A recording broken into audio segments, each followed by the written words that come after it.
here's Booker T and Brad Gilmore.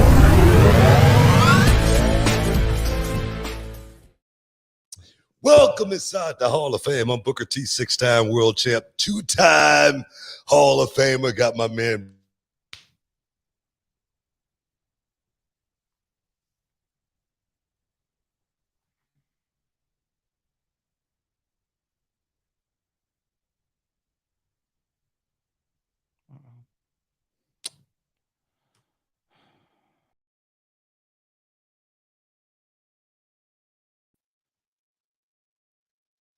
I'm back. Is Brad back? Here we go. Oh, yes. Let me redo that. Okay, because, oh, yes, you can edit it. Oh, yes, we get ready to do this thing. We're heading to Las Vegas, Nevada on this Saturday night, July 29th. T-Mobile Arena, guys, live only on pay-per-view. It's going down. The undisputed welterweight championship. I'm talking about welterweight supremacy, man. Is going down. Like I say, Saturday night, the WBA, WEC, IBF, and the WBO championships will be all up for grabs, guys. One guy's must go, and I tell you, man, Crawford versus Spence. Everybody been talking about it. Everybody wants to know what's going to happen. Everybody's wondering, look, give me your opinion. Is it going to go this way? Is it going to go that way? Let me tell you, let me tell you guys, it's one common fighter between both of these guys, and that's Showtime Sean Porter. I watched that boy, Terrence Crawford and Errol Spence go out and displayed their pugilism, their art. I'm gonna tell you, man, athleticism, all of that there. And I tell you, Terrence Crawford went out there and dusted that boy off like a shoe shine. I'm talking about bing, extra. And he was up out of there. And Errol Spence, I tell you, man, up until, what was it, the 11th round, when Errol got the big knockdown, man, that was a dog fight, man. That was a dog fight. So my thing is, man, I'm leaning Terrence Bud Crawford, man. Omaha, Nebraska may walk away unified champion Saturday night, guys. So get your tickets ready. Get ready to cash them in, because it's gonna be good. It's gonna be. You know what? It's good to be back. It's bittersweet. I must say. Yeah, obviously we love going out to Vegas, and our longtime friend who brought us out there sadly passed away. Rest in peace again to the great Tracy, who we just saw a couple months ago, man. I'm definitely gonna have a drink, man. I'm gonna have a drink in the bar. Have one for. Man, one for. We're gonna definitely reminisce some old times, man. Like I said, I'm glad to be back. It's bittersweet, but this is gonna be a good one, man. It's gonna be a good fight. And I'm gonna tell you right now, she's definitely looking down, say, man, y'all better go out there and have some fun, because this is going to be a hell of a fight. It's going to be a hell of a fight, man. It's good. Yeah, I'm predicting it. That's what I was going to ask you. Are you more amped for this fight than you were for Tank Davis and Ryan Garcia? Oh, yes, most definitely. Yeah, me too. Just because this fight right here, like I said, is such a throwback to the way it was back in the day, the Warriors that went out there and made this game special. It really has that feeling. It haven't gotten the build, I don't think, as a Hagler Hearns, Leonard Hagler, Leonard Duran. It hadn't gotten the build. I must say that those fights back in the day got, as far as the feeding frenzy going into fight night. It doesn't feel like that just yet for me. But I do know on fight night, walking into T-Mobile, oh man, this is gonna be electric, man. It's gonna be electric, and I'm so excited. I'm serious. You know me, man. I don't get excited very often, but when it comes to the fight game, man, I get amped up, dog. And because I'm gonna be on a whirlwind too. I'm going to the fight. I land right in Houston, get me a car, heading straight out. I got to go to NXT. We got pay-per-view, premium live event, whatever you want to call it. But it's go. I'm rolling, man. I got NXT tomorrow, as well. So, man, I'm excited about this whole week, because I'm excited about getting to Orlando. And and sitting there with my man Joe Vick and calling it right down the line. So it's gonna be good, man. It's gonna be real good. Big week ahead for the Booker T. Booker T himself, obviously in the Hall of Working, Fame. man. I got a job. I got a wife. I got kids. I got a house. You know what I mean? You know, taxes and all that stuff I got to pay for. I'm not just sitting at home in the basement talking on the internet. You got lots to do, BT. And I'm excited to get out there in Las Vegas too, and broadcast, and then go down there to the T-Mobile Arena, see this thing live and in living color. It's going to be a fight to remember. We've seen Errol Spence before. That was in Los Angeles, California. This is his second fight since the accident, I believe. Make sure you dress cool, bro. Make sure I know it's going to be monster out there. Have you looked at the weather? 115, 113. Yeah. So I've been trying to figure out how am I going to make. No, they say if you fall down in Vegas right now on the asphalt, you got to go to the hospital. Oh my gosh! 3rd-degree burns. Okay, right now in Las Vegas, Nevada, it is almost. Let's see, what time is it here? 6. So it's 4 over there right now. 4 o'clock, 110 degrees right now. Just right now, man. Golly. Yeah, that's why I say, bro, we better make sure we prepared. It's monster, man. And of course, the highest it's going to be all week is Thursday and Friday. Go figure. Go figure. Hey, man, I'm going to be one to the hotel, to the fight. I'm going to be one. I'm just saying. The hell does that mean? Just in case. Y'all forgot about Dre already. I know I'm going. I can only speak for myself. You might fall asleep or something. You need a nap. You know me, man. I'm going, man. I'm on the go, man. I'm running, man. So yeah. Shamel says she can hook us up with a couple of shows too, you know, if we want to go. So, you know, I'm looking forward to having some fun. Yeah.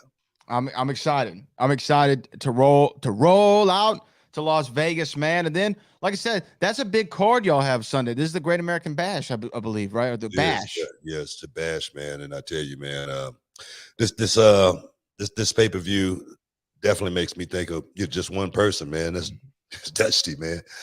Dusty Rhodes, man. And he was that guy, man. He was that guy that gave so much inspiration.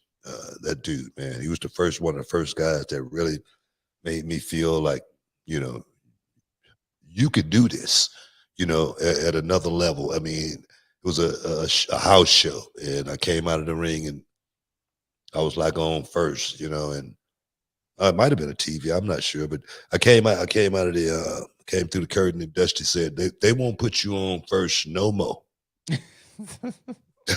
I swear to God, that's what Dusty told me. Those were the encouraging words Dusty gave me to make me feel like, okay, all right, I'm doing something right. For Dusty Rhodes to say they will not put you on first no more, and I was like, okay, yeah, that's Rhodes. So yeah, I love that dude, man. He gave me so much inspiration. Yeah, man. Great American Bash is a big one for a lot of people, and I know that was where you won the world title, right? For the That was my final world heavyweight championship reign versus the Rey Mysterio as King Booker.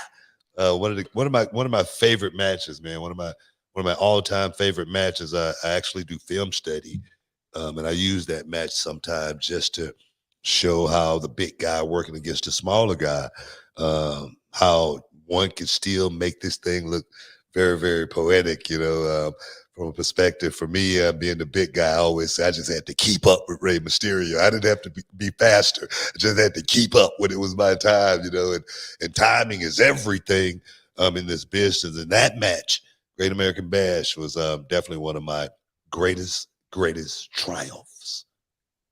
Yes. Yeah, man. Yes. If y'all have never seen it was 06, I believe. Yeah. We gotta take a break, man. We're about to run over. We gotta take a break. Stick around, guys. We got a lot to talk about. We got a whole lot to talk about here inside the Hall of Fame, guys. So we'll be back in a minute. You're listening to the Hall of Fame. Here's Booker T and Brad Gilmore. Out. When you come to the WWE, this is what you're going to have to face right here. It's the GI Bro. Well, let me tell you something, Steve, baby. I've been noticing all these big guys like the Super Collider, the Warrior, this Thor. Well, let me... First things first, man. I got a new haircut. Would you like to see it, man? Yeah, I want to see. All right. GI Bro. GI Bro is my name. And beating people up is my game. Look in my eyes. Everybody in the WWE, I just want you to know one thing. The GI Bro is ready, willing, and able to take on all comers in the WWE. That means everybody. Thor, Cherokee Warrior, Super Collider, mainly because I seen what you did. You came out, you tore the sign up, you ripped it out of my little private's hand, and you stripped it in two, man. That's something you don't do. You don't mess with my little privates, man. It's a war. Let me tell you, when I get you in the square circle, when I get you in the combat zone, when I get you in the ganking zone, that's when I'm going to declare World War III on you and take you clean out on the team, man. Ah!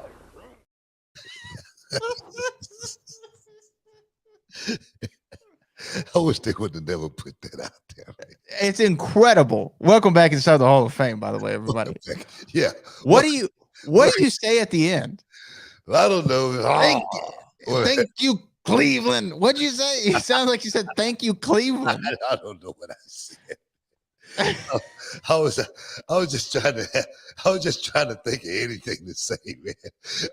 When I look back on that promo, man, I can just tell one thing. I was enthused. I was happy. You know, I was trying to imitate, you know, some of my favorite wrestlers that I had watched before, Hogan, Savage, all in one, you know, but I tell you, man, that kid, man, look at me now, man. Look at me now. James Weston, who's a channel member, says, first things first, man.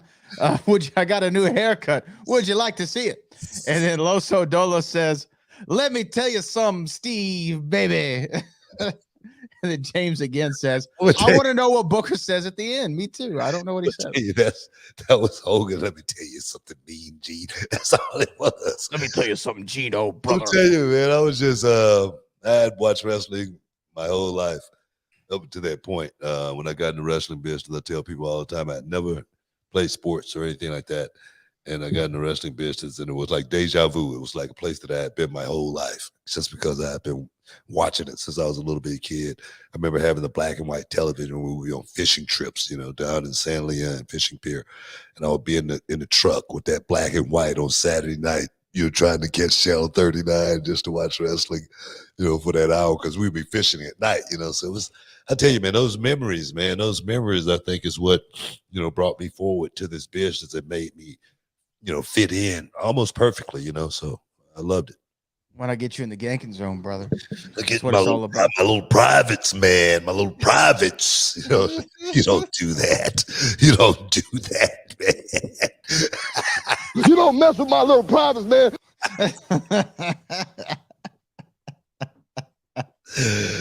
I told you, man, I was gonna take Slaughter's place, man. That was my game plan. I was like, I don't know. He might have come after you for that one. Oh man, you know, he was getting ready to retire. I would have paid homage to him. I wouldn't have, you know.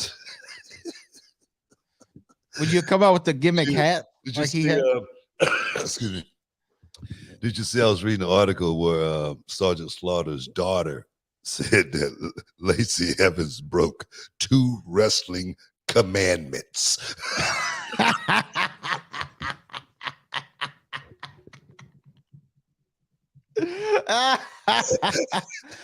Thou shalt not commit gimmick infringement. Thou shalt not steal another's finisher. That's gotta be it. Bro, when she said, when I read that, I stopped reading it right there, because she said commandments, like she was talking about we got a Bible or something around I don't know about. I want to know. I've been, maybe the game to change a little bit further. I've not got it. It's something I don't know about, you know, but I don't know about the commandments, you know. It's some crazy stuff, man. Oh, man. Oh, you know what? I mean, if there are such a thing as the 10 wrestling commandments, I can guarantee you something. They've all been broken. Damn right. I'll tell you right now. Oh yeah, they've been broken. They've been broken.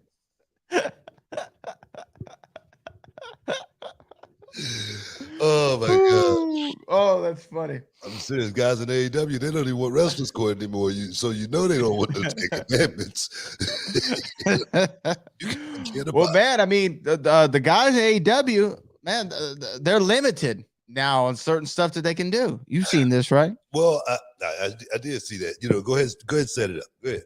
Well, I mean, there was a memo that went around with the AEW locker room of things that they can and can't do. A lot of things have been banned, right? Including, do you want me to go through the list? Yeah, go ahead. Okay. We have spots and bumps on the ring apron or outside that has to be approved. Table, ladder, chair spots in and outside of the ring only allowed with padding. Any elevated spots outside the barricades, dives, ladder spots on the stage, around the arena, and other places, those all need to be approved. Tiles, pile driver, and tombstone variations, including sit downs, inverted, poison Karana vertebreakers, high risk moves off the top rope. That's a 450, 630, double moonsault, shooting star press, etc. Intentional bleeding of any sort needs to be approved. Throwing people into, through, or over the ring steps. I mean, it goes on and on. Any kind of chairs, thumbtacks, skewers, barbed wire, and other sharp puncturing objects, powders, aerosol sprays, liquid, choking and strangling, throwing of any weapons or chairs, anything physically involving a referee, manager, extra, celebrity, or special guest, any physicality in the crowd or brawling. I mean, it's a pretty extensive list there. Well, I'm going to tell you, whoever approving this stuff must be very lenient, because I've seen all that stuff in the blood and guts match. Yeah, they had the blood and guts last week. Well, all they say is you got to ask for approval. You know what I mean? That's what I'm saying. So that's what I said. They must be very Hey, boss, lenient. can we do it? Yeah. Yeah, exactly. I'm bleeding tonight. Cool. That type, yeah. Well, I guess you kind of have to bleed if the match is called blood and guts. Yeah, I guess so, man. Yeah, I think you have to kind of do Did that. you But I see mean, did you see that match? I saw it. I did. Yeah. I did. Oh, but I will say in general, War Games matches are kind of hard to pull off, in my opinion. I know you've been in them before. There's a lot of moving parts in a War Games match. I hated that match, man. I know it's and look, we were talking about Dusty Rhodes in the last segment, creating the Great American Bash. I know he came up with War Games. I'm not saying that War Games is a relic of the past or anything like that, but I feel as though, like personally, I know the Elimination Chamber was WWE's answer to War Games. I like the Elimination Chamber concept more than I like the War Games concept. It's just a lot going on in that match. I just don't like the two rings system. It throws me off. I'm not looking to be diving through the ropes or over the top to do any of that kind of crazy stuff. So it wasn't set up for someone like my wrestling style. So that's why I wasn't a big fan of it, even though I was in the first one. Yeah, you were in the War Games match in Houston. Yeah. So, yeah. What do you think though? What did you think of Blood and Guts? Did you see it? Yeah. I saw it. I mean, I watched it. I tried to watch it. There was just a lot going on, man. Just a lot going on. Like you say, it's just really hard to pull off those kind of matches and really, really make them, where people go, wow, that was one of the greatest matches I ever seen. I don't know, if it was what you was looking for as far as blood and guts, you got it, but for me, you know how I am. I'm not that type of dude. Well, yeah. And, I know WWE, was it last year? I think at the Survivor Series. Yeah, it was last year at Survivor Series. They had a blood and guts match that they did, or War Games match that they did. And I'll be honest with you there. I'm not just off into the concept, just in general. And I think WWE subsequently dropped it this year. I don't think they're doing another War Games match at least on the main roster for Survivor Series. At least hasn't been advertised yet. So I don't know. I think that it made some things that they did back in the day. They can stay back in the day. Just because it worked back in the 80s or the early 90s doesn't mean it's going to work in the mid 2020s. I agree 100%. I mean, I try to run reality of wrestling that way just because, I'm from the old school, but I don't try to think like everything in the old school worked today. It just don't. The fans today are different. Uh, just say for instance, NXT fast pace. I get it, man. I get it because that's what wrestling is, fast paced these days. But if you could find, a little bit of time in that to get the fans to come into the ring, that for me, that would be, even better. I'm looking for that. I'm looking for those guys that can actually create that moment at the same time. But yeah, you can't think that everything back in the day is going to work today. You think that way, you're going to be missing the boat. Oh yeah, absolutely. And like you said, everything evolves. And to go back to the AEW approval list and ban moves, I actually think it's a good thing in general to at least have these rules on paper and have some sort of system where people got to come and approve it. Because even if they still do a lot of the moves, it's like, hey, no, you can't do a stair spot tonight. Such and such is already doing that, and they're going to be in the main event. So your stair spot is Nick's. You can't do anything on the apron because such and such might be doing something there. I know at reality wrestling, everything runs through you, and you don't approve. You actually don't approve much, because I always call that, when I talk to some of the boys, I say it's the chili ladle clause, because when somebody wanted to hit someone with a chili ladle, what I mean, that was the kibosh was put on that. You know what I mean? So you got to go through the chili ladle clause to make sure that everything is copacetic. Bro, just don't pick the microphone up in reality wrestling. Don't pick up a chair. Don't just go diving over the top rope. That type of stuff. You don't do it, in reality wrestling. I mean, everything needs to be approved just because it's a show. That's what it is. And if you look at it as anything other than that, you're going to have guys coming in and playing wrestler and want to be, Mr. Indy. That's not what it's about, guys. You're in the Hall of Fame. We got to take a quick break. Stick around. We'll be back in a minute.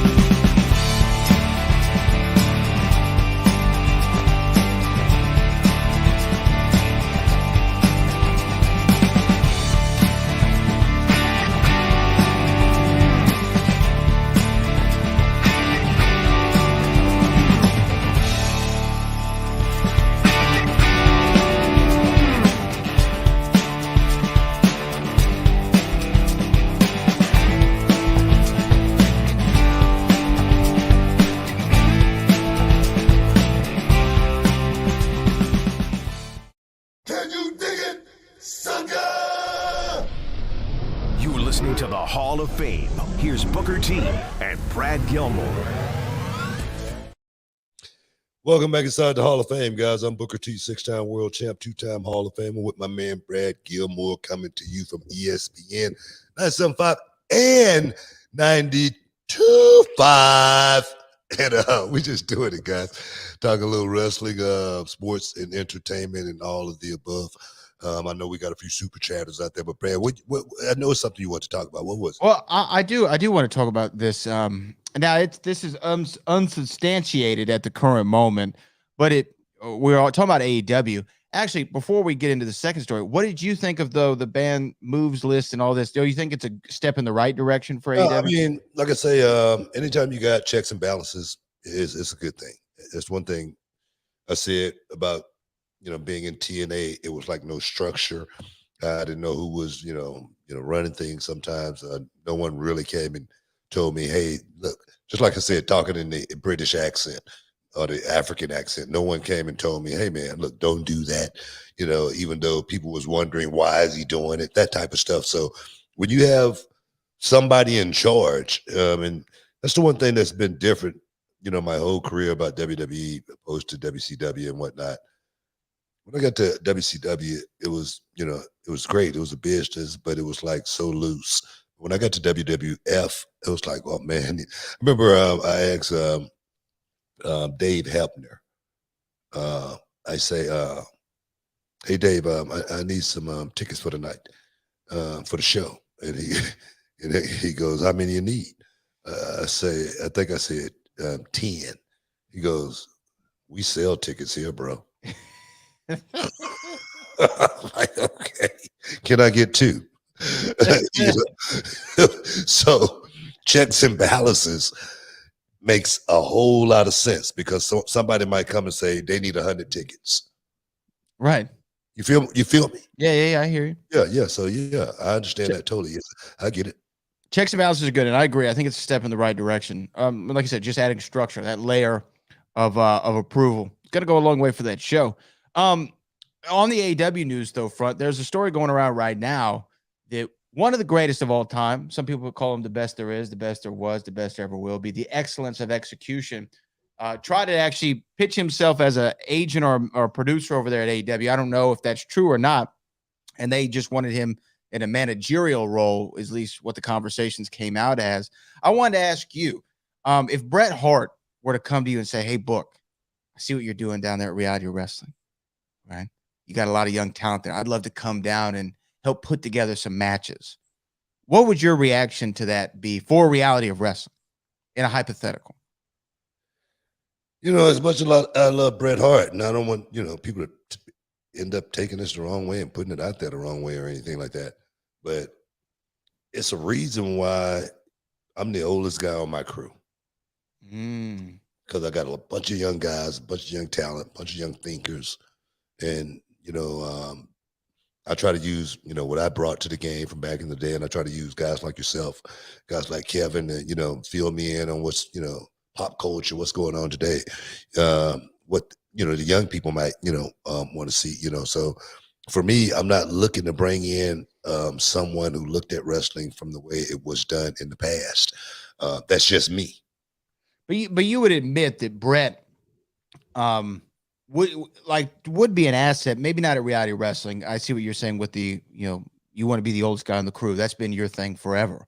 I know, and I won't say any names, but I know there've been other guys who've wanted to come down or said that they would come down before. And it's like, hey, we want to do things a certain way around here.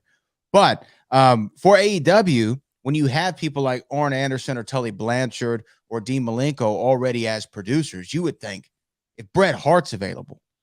Yeah, that's true. But I remember working in Dallas, right, in the Global Wrestling Federation, and Maniac Mike Davis, John Mantell, those guys was like the agents, right? And those guys had been wrestling for years. But I remember one day, my brother and I, we was talking to Harley Race, and he was just giving us some game. He was just spitting it to us, He was like, a brother, and he said, look, guys, I'm not a producer, manager, or anything. I'm just an advisor. And that's what Bret Hart role could have been. Right. He could have been the managerial role or whatever he did on television, but to be a producer, I think is a little bit too much. But to be an advisor, be someone who could give these guys knowledge where they could come to him like the overseer, the oracle, you know what I mean? Yeah. That type of position. Well, yeah. And tell me if I'm wrong, because I have, not worked at WWE. I don't know the internal structure, but back in the day, didn't people you would have an agent or whatever assigned to your match, but wouldn't a lot of guys after they got their match together, go to Pat Patterson, for a finish? Like, hey, Pat, we're trying to come up with a good finish. Do you have an idea for this? Exactly my point. He was like the oracle. Yeah. He was like the overseer. That's what I'm talking about, man. So you think Bret could inhabit a Pat Patterson type role? He, just walk around and do nothing but drink coffee all day.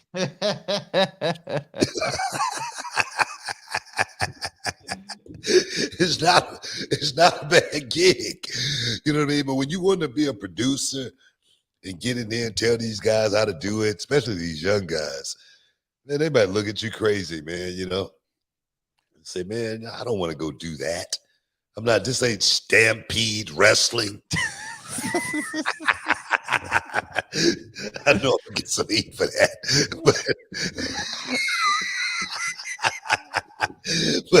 But But these young guys these days, they're different, man. You know. But if Brett came to me, right, whenever you have a piece of advice for one of the boys or even myself, you really cracked yourself up with that one. But even when you have a piece of advice for me or one of the boys, like, coming from you, medium is the message. People listen. If people had some from Brett, it's different though, Brad. Why? When it comes from me, 2-time Hall of Famer, see, world champion. Brett hadn't been around a bunch of young guys for almost like the last 20 years. Okay, that's true. Point. That right there gives me the ability to, be able to, understand what you guys, are thinking, you know what I mean? The route that you might be going, or the route that I might want you to think, or the route that I want you to take, so, but I still try to think like you guys. I literally try to think like you guys, even though I can't do a lot of this stuff on social media, but I try to think enough like you guys where I can tell you, Brad, can you do this for me? Can you make this connect to that?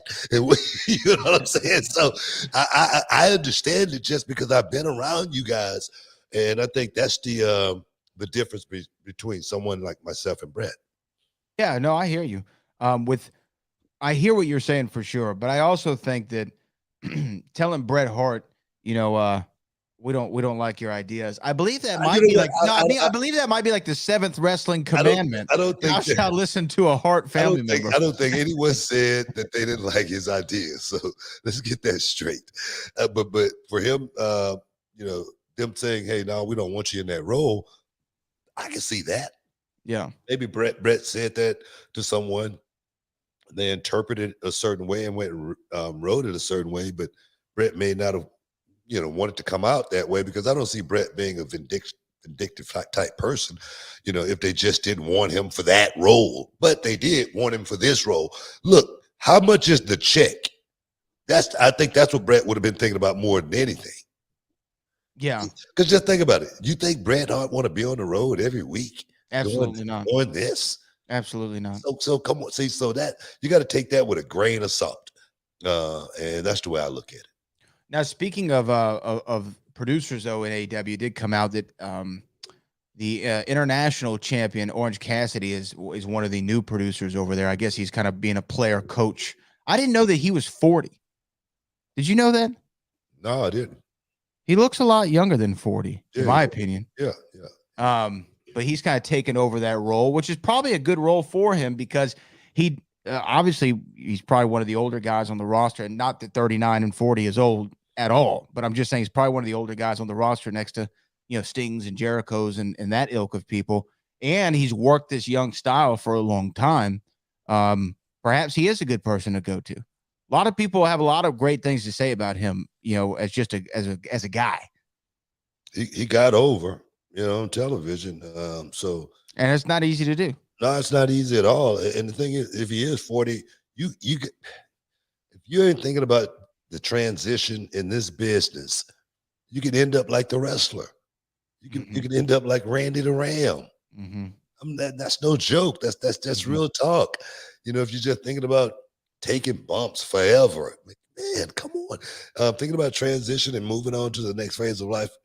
I've been thinking about that for the last 18 years. Ever since I started my wrestling school, I say, man, I got to think about what's next. I got to figure out, what am I going to, how am I going to parlay this thing into something?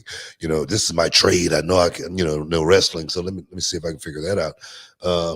So yeah, if someone like Orange Cassidy can parlay, what he's done with AEW into an office job, because, me personally, I'm thinking a long term. WCW lasted for about 11 years, so let me get in on the ground floor. You know what I'm saying? I'll be executive when this is over with. You know what I mean? You got to be thinking like that, man. So I give a man props for getting that job, and hopefully it work out for him. We got to take a quick break. Stick around, guys. You're in the Hall of Fame. We'll be back in a minute.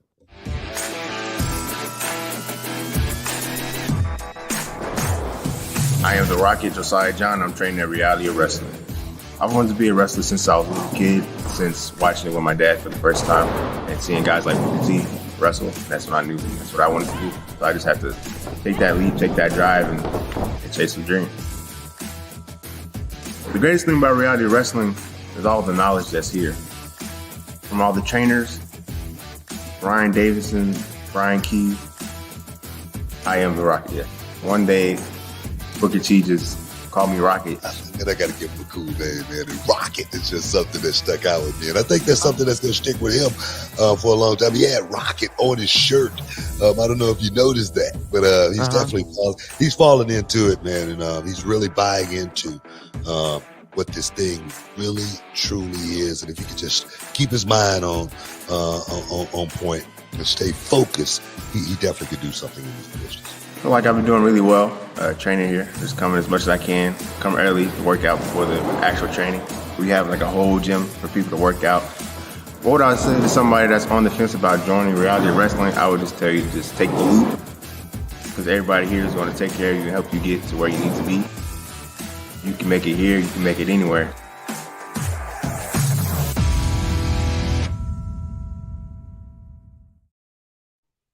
Soup! Welcome back inside the Hall of Fame, y'all. Just talking a little something, sports and entertainment. Got a boxing match going down, though, this Saturday, guys. T-Mobile Arena, Las Vegas, Nevada. The undisputed, unified welterweight championship. I'm talking about welterweight supremacy will be going down. Terrence Crawford versus Errol Spence Jr. Dallas versus Omaha, Nebraska, y'all. And it's for the WBA, the WBC, the IBF, and the WBO welterweight championship. Someone's must go. Oh, man, I just had to get that in there, man. It feels good. Coming to you from ESPN 975 92.5. Yes. Yes. We got it. Yes, y'all. And it don't stop. I'm excited, man. Now, are you still going to put money on this fight, or were you just talking? I am. I'm putting money on. I'm putting money on Crawford. Now, when you say money, you mean you putting like 500. 500. Woo! 500. You know? Woo! He's feeling froggy, ladies and gentlemen. 500. I'm putting 500 on Crawford. Putting 500 on Crawford. So if it wins, we'll see what the lines are when we get to Vegas. See what the line is. Then I think about what I'm bet. Because if it's like plus 150, it's like well, that's what I'm saying. If I ain't gonna win no money, ain't no use of putting a bet down. But if I'm gonna win, if I'm gonna get a little something, I'm a bet. Yeah. But some reason, man, I see Crawford winning this fight, and the reason I say that, man, is because Sean Porter is a dog. He's a dog, man. He really is. I'm talking about pit bull. And when I saw that boy Errol Spence Jr. go inside that cage, I'm talking about and mix it up with that dog, and I'm talking about.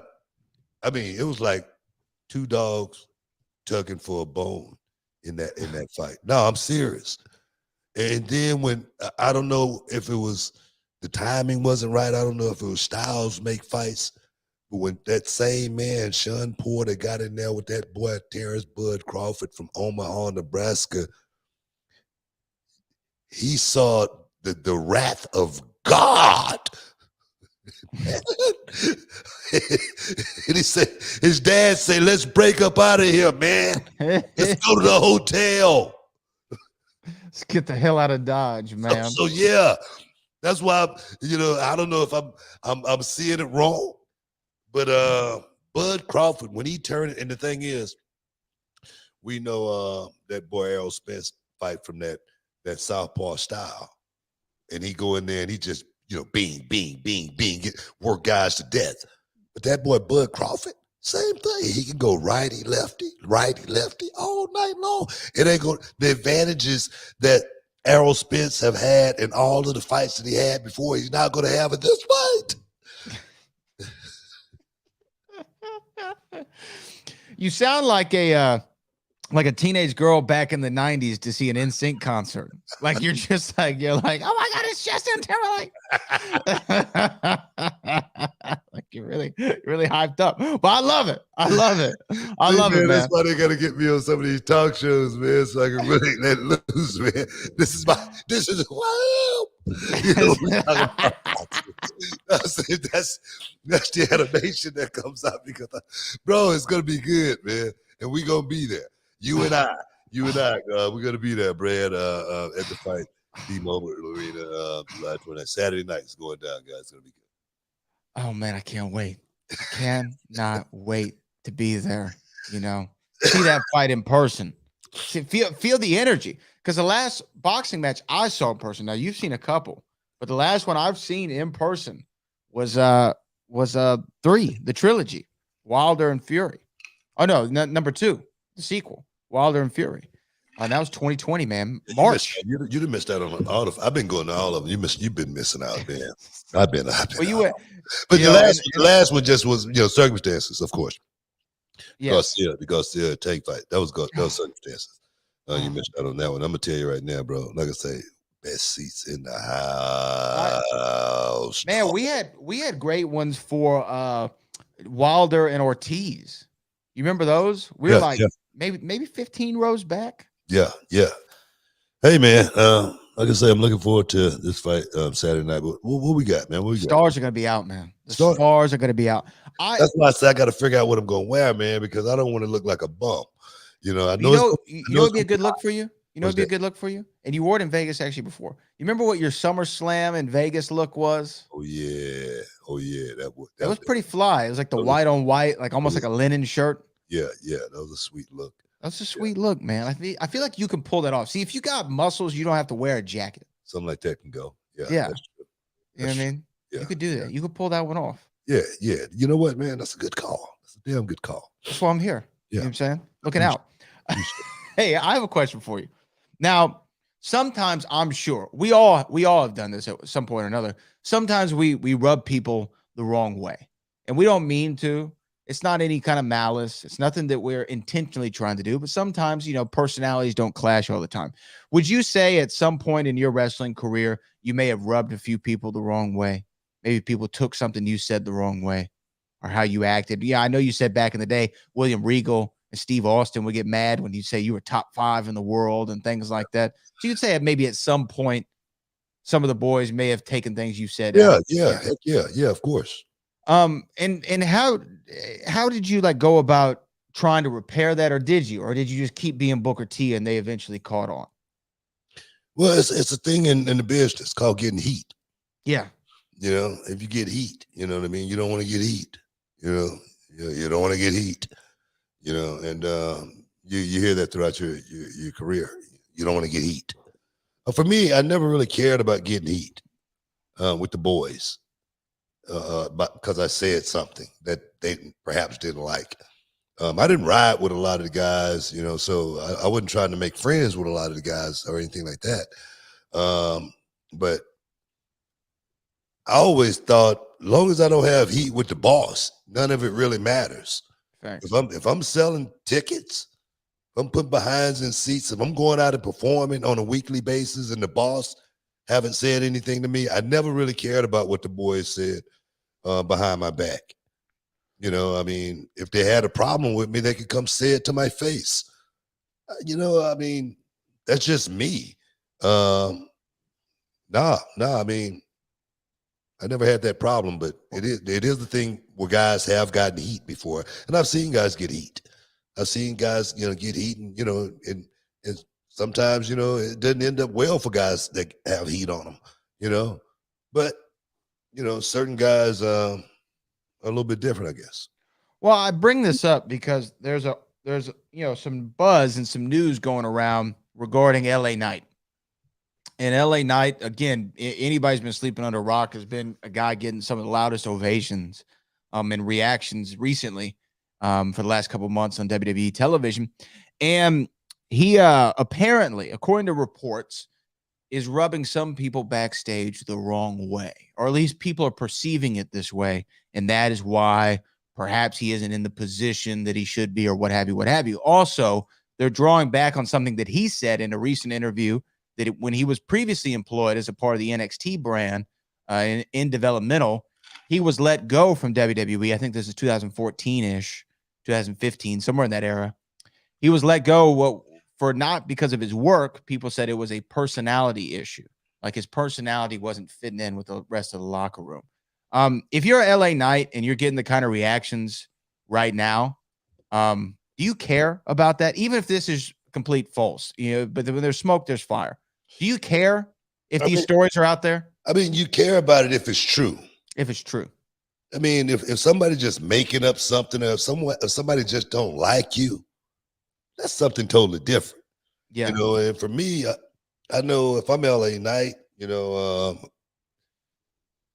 mean, I'm not at a stage where I'm past playing games. If somebody want to politic and play game, I mean, I'm past politic, and I'm here to work, perform. Hopefully somebody like it.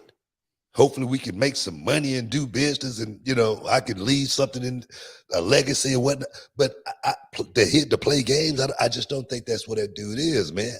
And a lot of guys want to, write about, perhaps, and create something that perhaps this the reason why he's not getting his just due. Well, maybe Cody Rhodes got a bad attitude, right? Right. I follow your logic on that. Yeah. See what I'm saying? Yeah. Maybe Cody got a bad attitude too. Maybe that's why he hadn't won the world title. Right. Stupid. It's stupid is what it is, man. And for people to be in the locker room that far, or the mole in the locker room leaking something out like that, goes to show you what a business is.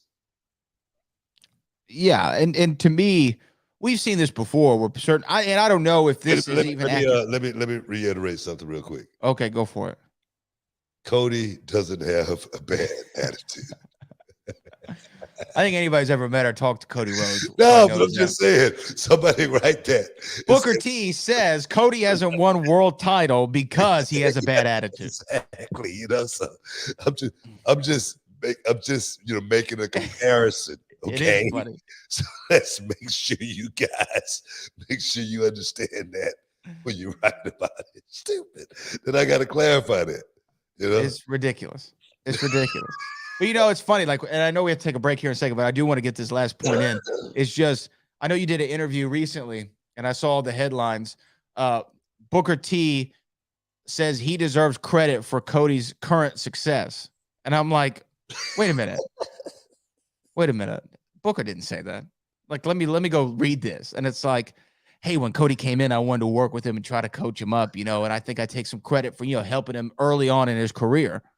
Okay, that's a little bit different. That's a different quote. Oh my God, man. People, man. Cody needs to congratulate. Cody should thank me for that. I do deserve some credit for him breaking out. Hey, man, y'all in the Hall of Fame. Stick around. We'll be back in a minute.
Boom! Welcome back inside the Hall of Fame, guys. Letting you get your champagne wishes, caviar dreams, your super chatters. We're going to be with you guys in just a minute. So just Just hang on. Just hang on. We on our way to you, but let's keep it rolling, dog. Yeah, well, okay. I think we're about to get to the super chatters, but the one thing I wanted to ask you, just to be topical for a moment, this is Shark Week. Shark Week is back, and I feel like you would have heard about this story. Did you hear about the cocaine sharks? No. You haven't heard about the cocaine sharks? So No. apparently, off the coast of Miami, first of all, shocker to anybody, there's been these sharks who, if they found out, have been extra aggressive because they've been ingesting large amounts of cocaine that has been dumped into the water on the shores of Florida. And they've been extra aggressive as of late, and they're trying to get a handle of all of the cocaine sharks. Now, if a regular shark wasn't enough, a cocaine shark, a little bit more. I know they made the movie Cocaine Bear earlier this year, but I don't know. I just kind of wanted you. Are you shocked? So what apparently is happening is some of these smugglers who have cocaine, as they're trying to get it into the U.S. or from the U.S. or wherever it's going, Coast Guard starts rolling up on them. All of a sudden, those bags go right in the water. Yeah. And then boom, sharks ingesting the cocaine. Hey, man. I know the military probably trying to figure out how they can weaponize it right now. So that might be something good. You know? Congress is about to approve another $1 billion in the defense budget, so we can figure this out. I'm serious, man. Can you imagine? Can you imagine? I mean, I'm serious. I mean, some scientists is thinking about, okay, let's give them more. Let's see what happens. I'm serious. More than just a little 8-ball. I'm serious, man. Let's see exactly how far this can go. I'm serious, man. I mean, right now, somebody's thinking. Because I just thought, I'm thinking about the military. Did you see? I was looking at on CNN. They was talking about they're trying to, just like a drone. Mm-hmm. How one person can fly like 100 drones, just one person. Whoa. Can you imagine? And they call them swarms. See what I mean? You know what I mean? Imagine having a swarm of cocaine sharks. Yeah. And then, no matter one go down, the swarm still can go, So bro, can you imagine? And the military is weaponizing everything. So the cocaine shark, man, I can see it. Well, I think that we've gotten to the point of our show, though, where we should answer some super chats. Super chat. Virgil Dawkins says, I rewatched the entire Main Event Mafia storyline on YouTube. You were really the star of the group, and you had an African accent, not British. Hey, man, I appreciate that. I thought I was the star. I wouldn't say I was the star of the show.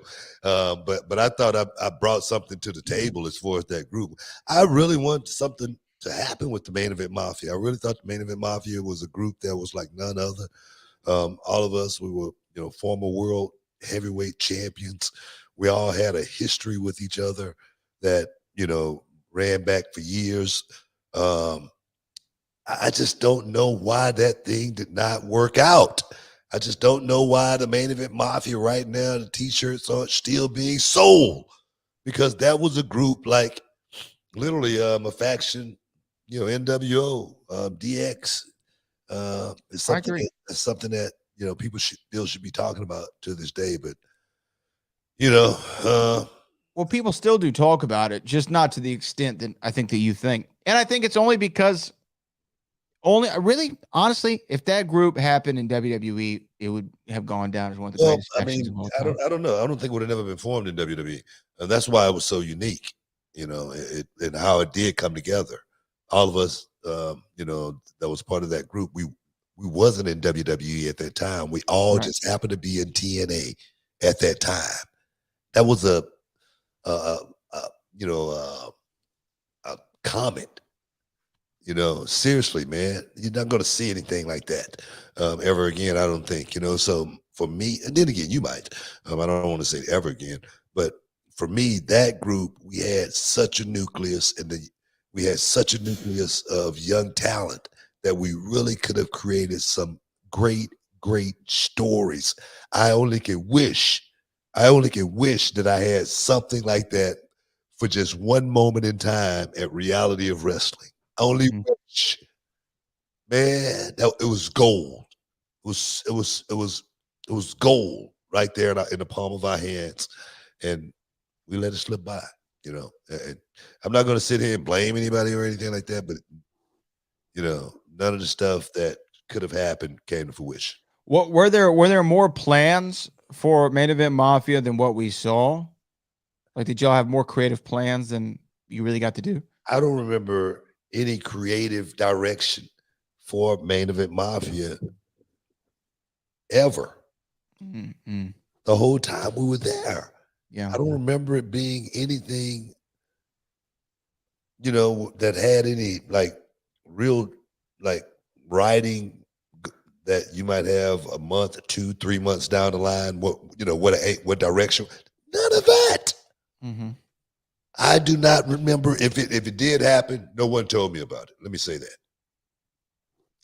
Yeah, it definitely seems like a missed opportunity overall. Because when you think about the names involved, Booker T, Scott Steiner, Sting, Kurt Angle, Kevin Nash, Sharmell, of course, on your side, it's a high collection of talent. Now, when they try to bring it back with Tito Ortiz and Rampage Jackson, I was out. That was not going to work. I don't even think I watched it when it ended.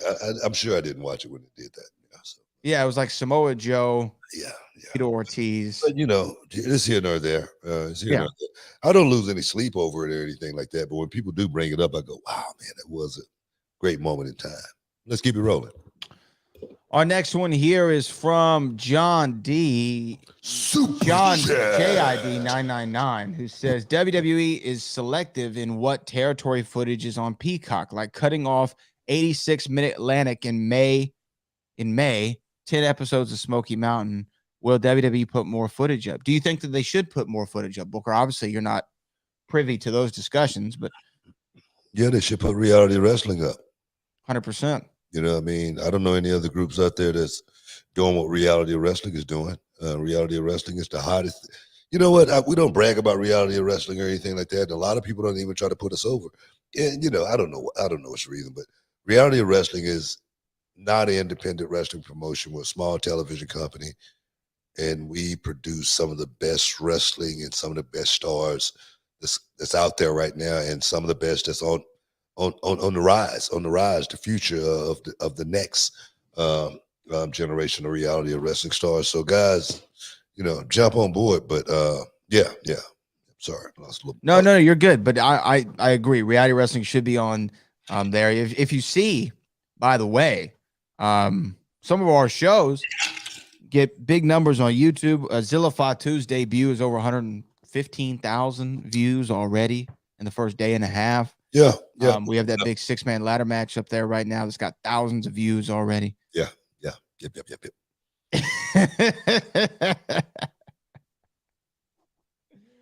Well, we just had to sell out over 1,000 people for an independent company. Yeah.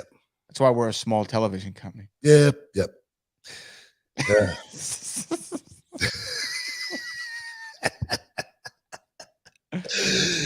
Oh my God. Yeah. I agree. Yeah. Mm-hmm. Mike Edwards says, Book, what's it like going into WWE headquarters? Yeah, walk us through this. When was the first time you stepped in Titan Towers? Well, I wasn't like a lot of guys when I first came into WWF. I never, I didn't go to the office. I went right to work.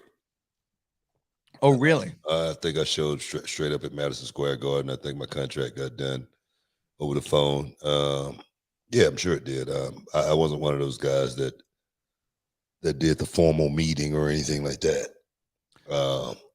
I've gone to Titan Tower, honestly, in all of my years that I've been with the company now, probably 4 times.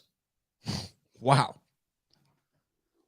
Yeah, and it's they got a brand new one now where it's like a big, you know, mega building. It's literally one of the biggest things in Connecticut. But the old building, it was a huge building, and it had maybe 4 or 5 stories going up. But I didn't realize it had 4 or 5 stories going down as well. Oh, wow. Yeah, it was wicked. Full workout room in there and everything. You know, it was crazy. It was awesome. Yeah, and so it's had like the most beautiful office. You know, in there. Yeah, beautiful. Yeah, unbelievable. I've always heard, like, when guys, you know, especially in your era, were signing with the company, especially a big free agent get like you. And I know a lot was going on at the time when you came in. They just acquired WCW, but the guys would either go to Vince's house or go to the office and meet Vince in the office first before he would sign them. Mick Foley tells the great story of how he brought him in and he just kept calling him Mike the whole time. WWE really wants Mike. We're big on Mike instead of Mick.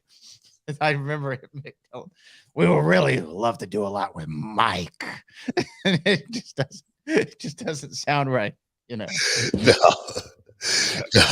I didn't get that. No, they put me right to work. You know, you going right to the Madison Square Garden. You know? You ain't going down to the Performance Center. You ain't going to OVW. None of that. You know? You're going right to the main roster as quick as we possibly. I think they didn't want to let me get loose. They didn't want to lose. They're like, man, we got him. Let's get him in now. Yeah. So, but I do remember Linda McMahon. When I first met her, she goes, you know, we finally got you, and that made me feel pretty good. You know, and I think she was the one that gave me that stamp of approval. You know, when she said that. You know, so. But we got to take a break, guys. We got to take a break. Stick around. You're in the Hall of Fame. We'll be back in a minute.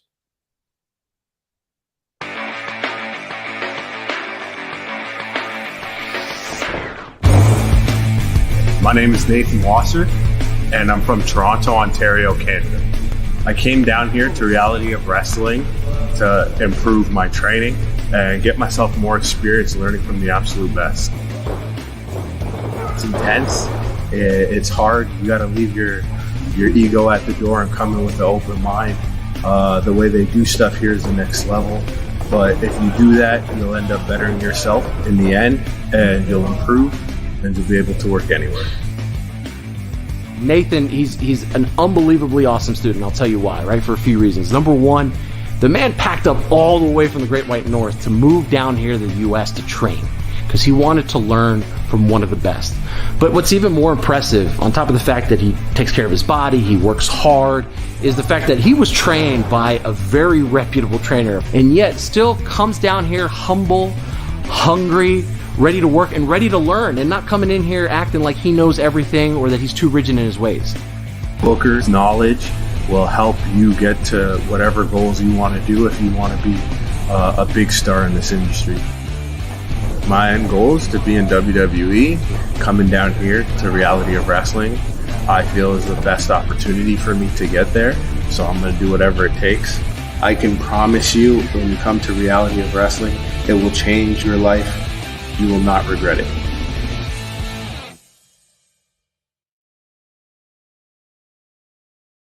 Can you dig it, sucker? You're listening to the Hall of Fame. Here's Booker T and Brad Gilmore. Yeah, welcome back inside the Hall of Fame right here on ESPN 97.5, 92.5. And taking a few more super chatters, man. Let's keep the super chats rolling, dog. Super chat. Kaffa Owen says, book. I'm just a Booker T. Booker T. I'm not your sucker. Brad/BT. Y'all know what that's from? Segment picked my mood up today. Yeah, man. That's crazy, man. Stupid scenes like that, man. They ask me, "Book, we want you to sing this." And I'm like, man, I don't want to sing that, you know. But I tell you, man, that's what wrestling is. Being able to be stupid, make fun of yourself at certain times, not taking it so serious where you can't do something like that, because those are those memorable moments that people remember for the rest of their lives. I can't tell you how many times, you know, someone's come up to me and said, and my favorite match was you and Steve Austin in a grocery store. And I'm like, it wasn't a match. I'm like, it wasn't a match, you know, but that's what people remember to them as their favorite match. So it was a match. Yeah. So a match could be whatever you want it to be in wrestling, you know. So that's the beauty of it. I really believe that. I think that the moments like the grocery store, or I remember exactly what he's talking about. You're backstage. I think it was with Nash and X-Pac. Yeah. In the NWO shirt. Yeah. That's Yeah, why I got kicked out. making fun of Sean. Yeah. Yeah. It's those moments that actually stick with people. Like, people remember matches, but they remember moments more, right? Like I can't tell you all the moves or the spots in Ric Flair versus Shawn Michaels, but I can at WrestleMania. But I can remember when he looks at Rick and says, "I'm sorry, I love you," and then kicks him in the face, right, for the super kick. I remember that moment. I don't remember a single thing about the Rock Hogan match, other than them staring at each other and both looking off at the opposite sides of the crowd as the crowd's chanting for Hogan and Rock, Hogan, Rock, Hogan, Rock. Those are the things you remember. Yeah. You know? I think so. Yeah. I mean, wrestling has always been, good to me. Certain moments I wish I would have had, but the ones that I did have, man, they burned in my memory like crazy, Let me ask you this, though. When they come to you and they say, "Hey, Book, we want to do this segment backstage where you sing Sean's theme song, but you do it about yourself," like, what's the instant thing that you do in your head? You go, "Okay, how am I going to make this work? What am I going to do?" Or do you just go, "Okay, yeah, I could do that," and then when the red light comes on, boom, it comes out? Now I try to think about it because you want to make it the best you possibly can. The thing is, too, you may not get it right on the first time. You might not get it right to the third time. Right. So you got to make sure trying to take yourself to a certain place. You got to take yourself out of your serious mode, 100%. No, I'm serious. Some people, talk about this business like, certain things really offend them. But when I look at, this thing at the end of the day, it's professional wrestling, and it's to be embellished, man. It's to have some fun. It's to take people on a ride. The memories are for the fans that remember, and hopefully, you'll be a part of them one day, when y'all talk about it. That's the way I've always looked at this thing. So you do. So you go through kind of the methodology in your head. Okay, this is what they want me to do. Like, okay, oh man, if I do this, it'd be really funny. Yeah. And then yeah. do you like get to do a take or two? Is what you're saying backstage? Sometimes, you know what I mean? Sometimes. Sometimes you might get it in one take. That take that take, I think we might have did it in one take. And then the one thing you're thinking about also, you're thinking about Shawn Michaels and his little dance that he does when he comes. So you want to try to mimic him a little bit when you do that. So it's that type of thing, You just can't just do it. You want it to be memorable. Yeah. One of the best things, and I'm not going to give away too much of the secret sauce at reality wrestling, but one of my favorite things that happens when we're coming up with stuff and ideas is I love when you do this. You go, "Okay, everyone's talking, right?" And you'll go, "Wait, hold on, wait a minute." And then this is for my radio listeners. You're not going to love this for 10 seconds, but just stare with me. You go, "Wait a minute."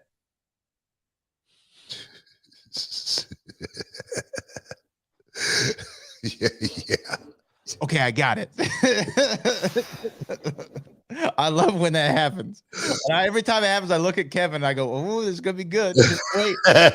Just wait." I might have to get up. I might have to get up and walk around a little bit too. Yeah. Sometimes, just walk back and forth. I don't know. I got to feel it that way.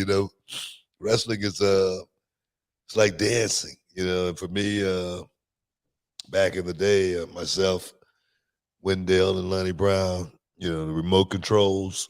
Man, we was on time, dog. Every step was, perfection, and I think that's what wrestling is as well, Yeah, but you have to do that. I mean, you have to, like you said, and there's something about like when you're doing like a segment like that, or we're taping something at Row or whatever, like when you hit it in one though. Oh yeah. Like everybody knows it, or not even if you hit it in one, when it's the take. Yeah. Like it's weird because you can't explain it, but just afterward you go, "Oh yeah, that was the one. That's the one." Yeah, I did one with Roxanne last week, and after it, I was like, man, that was good. Then in hindsight, I go back and think, and I go, man, I could have made that a whole lot better. Man, I could have made that a lot better. So I'm always thinking that way too, especially when I think it's good, and then I know I could have made it a little bit better because I know I could have brought a little bit more drama into the picture at the same time. So, and that's what I always love about the business. That's what I miss. Yeah, I hear you. Our next one here. Super chat. Oh. And if you find the that is right for you. There we go. Cali Toenail. What up? What up? Wrestling is so good, it made everyone forget about having title defenses and instead said, look at this chili pepper lay. I get you. Everyone wants it, and you got to see who gets it, LOL, even if Jay looked at it like the belt. Yeah, you talk about the gimmick that Roman has around his neck. The segment, I will say, on Friday, where they said this is about, what'd they call it? This is tribal warfare. Yeah. Is that what they said? Yeah. I felt it, man. I felt the segment. And then, Paul Heyman getting involved, and it was great. They tear the contract up, the drama. It was so good. Jay has stepped up, man. I mean, just this whole angle it's been good, man. I'm loving what these guys are doing right now. It's just great work. That's all. Just great work and establishing guys to get to that next level at the same time. Man, taking these fans on a roller coaster ride with, and the fans love it. That's what's really, really cool about it. The fans love what these guys are doing. And I tell you, man, I think it's gonna get better. I think it's gonna get better before it get worse. So I'm looking forward to seeing exactly how this thing play out. And with Jay and Jimmy, the Usos, for them to be seen as individuals now, and to where you could put Jey Uso versus Roman as the main event of SummerSlam, and nobody questions it, right? It really tells you what this storyline has done, because it was 5 or 6 years ago, the Usos were on the pre-show wrestling, on the pre-show. Yeah. And now you fast forward, and here they are, boom, Jey Uso's in the main event for the world title. It's amazing. It's amazing what but it's amazing. Not that 6 years ago Jay couldn't have done this, but it's amazing what a great angle can do for you in the eyes of the fans. Well, the angle is just part of it. You got to be able to handle it. You got to be able to carry it. Right. Yeah. You can't carry it. The angle is, it could kill you. I mean, you can find yourself wondering, man, why did they put me in this position? But to be able to find yourself in that position and then step up to that level to where the fans could look at you in that perspective, that right there is special. It really is. Today's world and the fans, sometimes, you got to, do certain things to make them really, jump on your bandwagon. What has it been with Jey Uso? Has it been his performance? Has it been his swag? You got to wonder, but somehow, he figured it out. Like the wind, you can feel it, but you can't touch it. That's where he is right now. So yeah, I'm loving it. Do you like them as the main event of SummerSlam? Oh, it's a great story. It's a great story for Jay to try to take the, head of the table. I mean, it's a great time to do it, So yeah, I love it, man. Puts Jay in a great position to, solidify himself as maybe the next guy. You never know. And again, everybody, and people might argue with me, but everybody who Roman's faced throughout this world title run and beat has come out of that story the better. I mean, even without winning. And this even goes back to what the Usos were talking about that they learned from you. You got to look just as good in your losses. And Cody, Drew, even Logan, Paul, and everybody who Roman's worked throughout this run, no one's, in my opinion, come off looking worse for it. And man, what a pop it would be though if Jey Uso's the guy to do it. If he's the guy to do it, man. Bro, I hate trying to book the show. Me too. But no, if Jay did it, you know me, man, I'm gonna be proud. I'm gonna be like, wow, man, he did it, man. He stayed the course. He went out there and cashed in. They believed in him. and he didn't let him down, and he went out there and performed.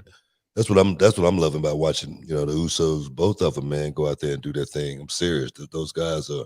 I'm proud. I'm proud of both of those guys, what they've achieved and what they've accomplished in the WWE. Yeah, it's been incredible. I believe we have one more segment. Am I correct in my timing here? Yeah, we got one more segment. We got to take a quick break. Stick around, guys. You're in the Hall of Fame. We'll be back in a minute. How well do you think you know your wrestling? I prepared some trivia questions right here for you, so let's go and take a look.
How was that? I hope you did well. Now let's throw it back over to Brad and Booker for the Hall of Fame. Welcome back inside the Hall of Fame. Hey, man, coming to you from ESPN 97.5. We're just having some fun. Chuckling about a couple of things, a few super chatters. Let's keep it rolling, man. Let's keep it rolling. Oh man, we got one more right now before we wrap things up, or two more, excuse me. Good. Here comes Kappa Owens. Super chat. BT, they spied on you and Roxy on NXT. Unprofessional. Also, Brad and Book, how y'all feel about SummerSlam? I'm hyped, but also feel like something's missing. I don't know what's missing, but I'm hyped for SummerSlam as well. And the party don't get no bigger than SummerSlam. Actually, I'm excited because I'm getting back to work. I've been off of these last three, premium live events. So for me, I'm glad to get back to the desk, hang out with the kickoff crew. My boy Peter Rosenberg. Rosie just got married, a few weeks back, and I was at the wedding, and man, it was awesome, man. It was awesome. Boy had Jim Jones in there. We fly high, no lie. You know this, boy. And what's crazy was MVP was there. MVP was like a fangirl. MVP's gonna kill you. I was just playing, man. He was tripping. He was like, man, I was like, man, did you know this was gonna happen? He's like, no, man, I ain't know this was gonna happen. I gotta get a picture with him. It's one of them type of deals, Well, yeah, he had to, because man, I'm serious, man. I was like, man, that was crazy. It was really, really cool. Yeah, get a chance to hang out with my boy Peter Rosenberg and the kickoff crew. So I'm looking forward to it. SummerSlam, and what he probably means, Kappa, why you're thinking something's missing, is only because we have 4 matches announced. Give it this week. In the next week, we still got a couple more weeks to build this. One thing, lately we haven't had to worry about what the matches were going to be because they've been delivering, man. Every show since WrestleMania, even before. It's been like the mail, on time, baby.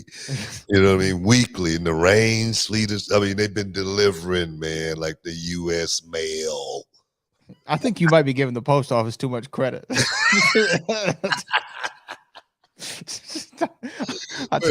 let me do this. Like Amazon Prime.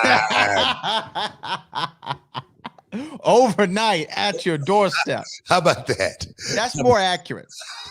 That's more accurate. It used to be the mail. Used to be. Yeah. Yeah. Oh my God, man. Yeah. Everything's outdated these days. I'll be honest with you. I have zero idea how the mail works. Right? I have no idea the system. I have no idea how it works. It gets there. It gets there nowadays eventually. You know what I mean? That's what they even tell you at the post office. One time I went there and I'm like, so if I do regular delivery, when's it going to get there? The guy goes, well, I'll get there eventually. And I'm like, wait, what does that mean though? Does that mean like 3 days, 4 days? A wagon still taking the mail or something. You know, they're driving them little Jeeps around on the wrong side of the road, a block and a half. They got them new trucks. Those new trucks are sweet, like man. Bugs, you know. They look like electric. Yeah, that's what I'm saying. You know, it's a brand new. I saw a freaking UPS truck the other day. That something that was rusted out and everything. I swear to God, Amazon they take it over. They're taking over. Taking over, man. Let's see. But here's the thing about SummerSlam card: the 4 matches that they have announced, none of them are a miss, right? Roman Reigns versus Jey Uso for the world title. In tribal combat, you have Asuka versus Charlotte Flair versus Bianca Belair for the women's title. Great. Seth Rollins versus Finn Balor for the world heavyweight title. No complaint there. And Cody Rhodes versus Brock Lesnar. Those are 4 killer matches already. Yeah. I think the card's sold already. I mean, you can sell the card with those 4 matches. I think everything else is going to be, you know, let's just fill this thing in. So I think we're where we want to be. Well, I think they're where they want to be.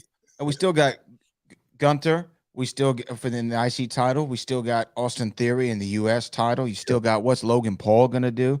Yeah. I know he's on the card. And I know Logan said he's gonna wrestle that night and then get on a private jet and fly to go see Jake Paul and Nate Diaz in Dallas on the same night. To walk his brother to the ring. You still got the women's tag team champions, Sonya Deville and Chelsea Green, who, by the way, they recently won. They're saying they're already elevating the tag team titles to another level. I think that WWE is making the right choices lately in trying to really bring that women's tag division together and making actual teams. Remember, we talked about a few weeks ago or months ago now. Yeah.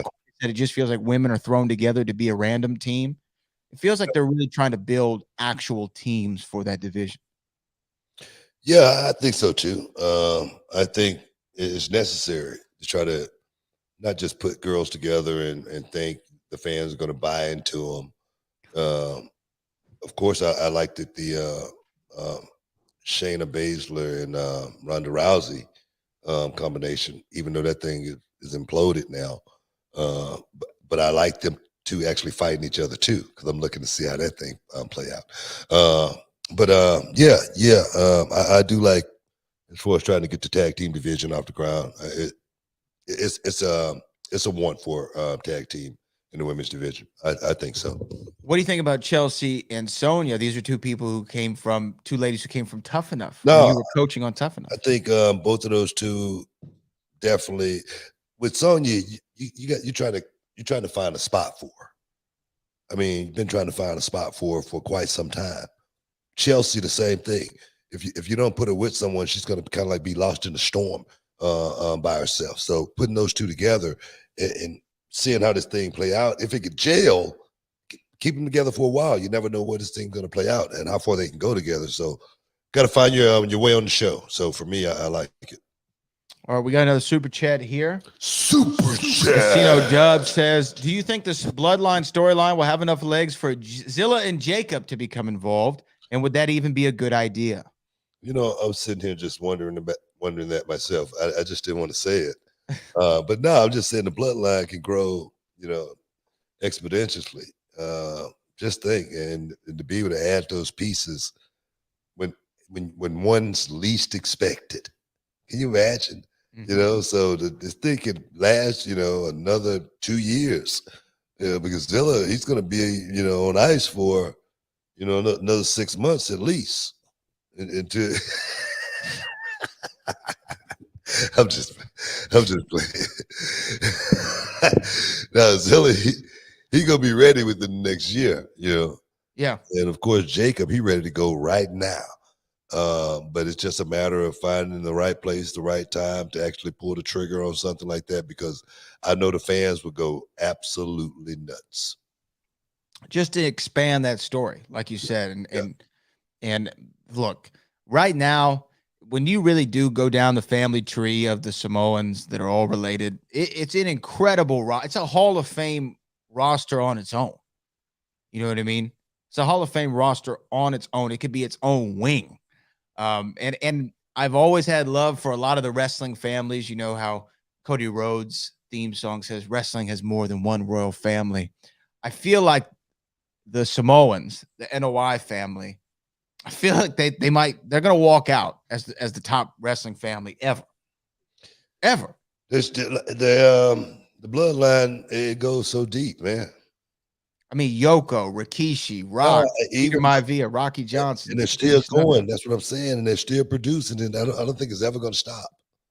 I don't think it's ever going to stop. I think this is one of those families where the production is going to be like the, like the Matrix, man. You're just going to keep putting them out, creating them in the lab.